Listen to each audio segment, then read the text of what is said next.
खमंग कुरकुरीत कारल्याची भाजी आज आपण बनवत आहोत। इथे वजनी 250 ग्रॅम कारली घेतली आहेत। कारली आकाराने लहान घ्यायचे आहेत, मध्ये चिरा द्यायचे आहेत आणि आतल्या या सगळ्या बिया काढून घ्यायच्या आहेत। आपण 1 टेबलस्पून मीठ आणि हळद याचं मिश्रण जे केलेलं आहे ते कारल्याला चोळून लावायचं आहे। असं केल्यामुळे कारल्याचा जो कडवटपणा असतो हा पूर्णपणे निघून जातो। आता ही कारली आपल्याला स्टीम करून घ्यायची आहेत। ज्या पद्धतीने आपण मोदक स्टीम करतो त्याच पद्धतीने कारली आपल्याला 10 मिनिटं स्टीम करून घ्यायचे आहेत। पाण्यामध्ये चाळणी आणि त्याच्यामध्ये कारली ठेवलीत। स्टीमर नंतर त्याला स्वच्छ धुवून सुद्धा घ्यायचे जेणेकरून मीठ हे निघून जाईल। आता यासाठी एक मसाला बनवला आहे, त्यामध्ये 2 टेबलस्पून तीळ, 1 टेबलस्पून घेतले धने, अर्धा टेबलस्पून जिरे, 1 टीस्पून घेतलेले बडीशेप, 2 टेबलस्पून शेंगदाण्याचं कूट आणि 4 टेबलस्पून किसलेलं खोबरं घेतलेलं आहे। आता हे मंद आचेवरती खरपूस परतून घ्यायचं आहे, थंड करायचं आहे।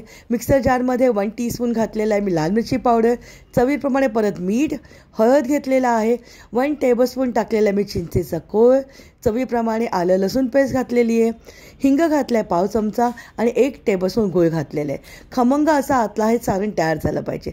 आता शिजलेल्या कारल्यामध्ये हे सगळं जे बॅटर आपण बनवलं होतं ते दाबून आपल्याला भरायचं आहे।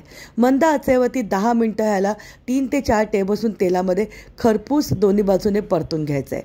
अप्रतिम चवीचं कुरकुरीत अशी खमंग कारल्याची भाजी तयार झालेली आहे। रेसिपी आवडली तर लाईक करा।